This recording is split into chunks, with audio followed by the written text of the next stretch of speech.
Shane Van Gisbergen is coming to America, and Trackhouse might be expanding. So first, we're going to start off with the fact that Shane Van Gisbergen is officially coming to America in 2024. Just take out Eddie Murphy, put SVG into it. It's going to be a whole new experience for he and his partner next season as he comes over to America to take on the NASCAR, Cup, Truck, and Xfinity Series in 24. Trackhouse, in their press release on Wednesday night, announced that SVG would be racing in all three NASCAR Touring Series next season, as well as making select late model starts, as well as other races on top of that. Obviously, we know he's coming over with the end goal of ending up in the NASCAR Cup Series full time. He obviously already has a Cup Series win in his first career start. Shout out to him for that, even though a lot of NASCAR fans seem to hate on that accomplishment. Regardless, he'll be making starts in all three National Touring Series next year, which we can go ahead and assume that all of his Cup starts, however many he does make in 24, will all be with Trackhouse in their third, potentially fourth car. And we'll get to that potentially fourth car issue later on in a minute. In the Xfinity Series, you can pretty much assume that it's going to be Kaulig. Trackhouse has a very good relationship with Kaulig Racing. Both the Trackhouse drivers as well as their owner, Justin Marks, have all made starts this season for Kaulig in that number 10 car. So putting SVG over there makes a ton of sense. The Spire number 77 Xfinity car could also be in play here as well because Trackhouse does have a decent, at least, business relationship with Spire. They did, after all, leased one of their original charters from Spire, and they may be doing that again, even though Justin Marks wasn't happy about it the last time when he wanted to buy that charter, and they instead sold it to Kaulig. On the Truck Series side, it's super safe to assume that those starts will come with Nice Motorsports after making his Truck Series debut at IRP earlier this year with Nice. It makes all the sense in the world to just slot SVG back into one of their cars. As for the other races that were talked about that he'll be potentially doing, who knows what that is. Obviously, I think some Trans Am starts will probably be in his future. Obviously, he'll be doing some late models, whether that's super late models, late model stocks. Not 100% sure. Would love to see him do a full season of the Cars Tour, and I'm sure Dale Jr. would love that as well. Do they get Flo down in Australia? I assume they do, but I'm not actually 100% sure, but that would probably boost up some numbers of people down there wanting to watch how well he does, in the Cars Tour or wherever else. Races I'd love to see SVG, participate in. Put him in Chili Bowl, put him in a dirt late model, Travis Pastrana's Nitro Cross Series, Robbie Gordon's Stadium Super Trucks, let him race semis. I don't really care. I just want to see this guy race as much as possible because it seems like whatever he gets into, he's ultra competitive in after feeling out the car for a little bit. So he's coming to America. We know that's happening. It's official. It did go kind of quiet after Indianapolis when we all kind of thought that deal was going to get announced then. It's now officially official, and SVG will be coming to America next season. Justin Marks did say that the whole focus of 24 is to get him comfortable on tracks he's never raced on before, intermediates, mile and a half, super speedways, and more acclimated with just NASCAR stock car racing. So I think we all can assume that he'll likely be making an ARCA start. I would not be shocked if his first ARCA start comes at Daytona next February. That kind of checks off that super speedway box form that will allow him to race both trucks, Xfinity, and even Cup at the super speedway level. NASCAR does like to have drivers make a start down there first. Juan Pablo Montoya famously left Formula One and then made a start in the ARCA race at Talladega that fall, which is just kind of hilarious when you think about it. Danica Patrick did the same thing. I think Dario did as well. So a number of people have made their first ARCA start on a super speedway to get the approval to move up the ladder there. He could also just kind of make it on the Truck Series too, because we've seen them allow that to happen from time to time, depending on, how NASCAR views their resume going forward. And I think SVG has a very solid resume, just when it comes to oval racing and super speedway racing, he doesn't have a ton of experience there. So I think that's what we'll end up seeing in 24. Trackhouse did put out this great teaser reel sort of announcement video. Take a look at it. And then we're going to talk about, on the other side of that video, what Trackhouse could have in store for 2024 in regards to a potential 3-car Cup Series team.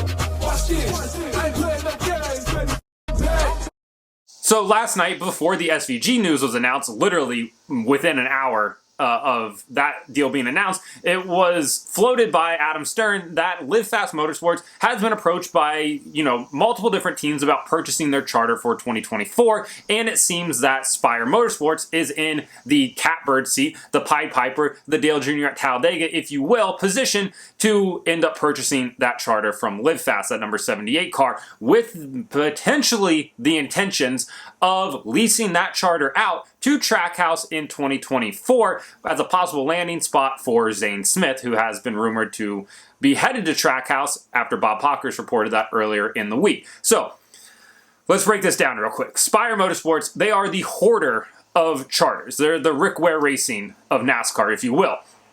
What they've been doing, so they first purchased their first charter from the Furniture Row Racing team, the number 78. So they got a really good charter from there. They then went on to purchase the number 95 charter from Levine Family Racing and the number 37 charter from JTG Racing. If you're a TRD team with an alliance with Joe Gibbs Racing, there's a good chance Spire will eventually be purchasing your assets when you get put out of business. So they went on to purchase that number 37 charter from JTG. They then leased one of those charters to Trackhouse for 2021 in Daniel Suarez. After that, they purchased the number 53 charter from Rick Ware Racing and then proceeded to sell two of those charters to Colleague Racing for their Cup Series team in 2022, both the 16 and the number 31. They now only hold two charters, the number 7 and the number 77. Now they are also looking to potentially be buying the number 78 charter. Once again, buying the number 78 charter. If they do manage to do that, they'll now have three charters underneath their control. Spire is in the business of making money. That's why they buy these charters and they end up flipping them. They're just essentially the property brothers of NASCAR. They buy it for a lower price, hold on to it for a year or two, let it appreciate in value, and then go ahead and flip it to somebody else for a pretty decent profit. And it's worked out well for them so far. Granted, I think we'd all love to see them be more competitive on the racetrack, but until that happens, I guess this is their business model. At least they've made strides, right? Like that number 7 car is actually pretty competitive more often than not at this point. The 77 car, well. So as for this potential lease to Trackhouse, obviously the number 78 team, the Live Fast team, would just be going away and the assets would be purchased by Spire. Trackhouse obviously has intentions of starting up a third full-time car, whether that's for SVG in the future or for Zane Smith. Zane Smith is viewed as a blue-chip prospect, right? He's one of the rising stars in the sport. A lot of people want him. There's not a ton of space to put him right now, and he doesn't bring a ton of money either. Trackhouse seems to be really good at attracting sponsorship, so I don't think they're too worried about what that's going to entail to get him into a car. They're just kind of hiring a guy based on talent from the sounds of it. So if they are able to get that third charter from Spire, if they do end up purchasing it from Live Fast, and people are like, why doesn't Justin Marks just straight up buy the charter from Live Fast? Listen, Live Fast is probably asking for $30-ish million for it, not the $40 to $50 million that SHR was looking for, because it's not worth that much because the prize money is paid out based on the previous 3 years of performance from that car. That car has not been performing at the same level as, let's say, an SHR car. Granted, this year you could argue that they might be in the same ballpark. However, it's not going to be worth as much as a charter from a bigger team because of that payout. So you're like, why doesn't Justin Marks just buy it? Well, $30 million is a lot of money to put up. And Justin Marks purchased Chip Ganassi Racing using his family's wealth. And going back to your family, going back to that well and being like, hey, I know I needed some money, a lot of money, to buy that one team. What do you think about giving me $30 million this time to be able to start up another team? That's a hard sell for a lot of people, right? Other than, there's some guys in NASCAR and that can easily afford that. But for Justin Marks, he's not Rick Hendrick wealthy. He's not Roger Penske wealthy. He's not Michael Jordan wealthy. So it's a lot to ask. And it's a lot easier to lease something than it is to buy something immediately. He can figure out the financial plan in the future, but for now, he's just looking to get a third car on track. And I think that's why he's looking at Spire to be purchasing that and then him leasing it from Spire. So that's how that deal, I think, will end up playing out if Live Fast is convinced to sell it. I mean, BJ McLeod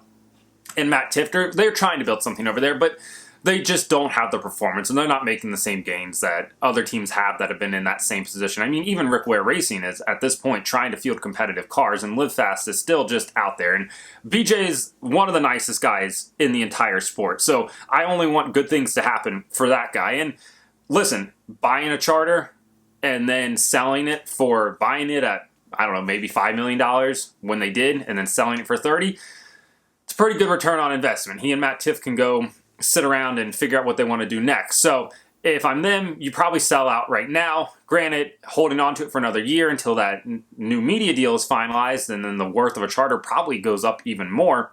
Could be happening there. For everybody saying Dale Jr. should buy this charter, again, Dale Jr. is not plopping down $30 million to purchase a charter. Not without somebody else helping him or a sponsor coming along that he's got lined up, and they can kind of front this money and, you know, a good financial plan behind it. So the best chance for Dale Jr.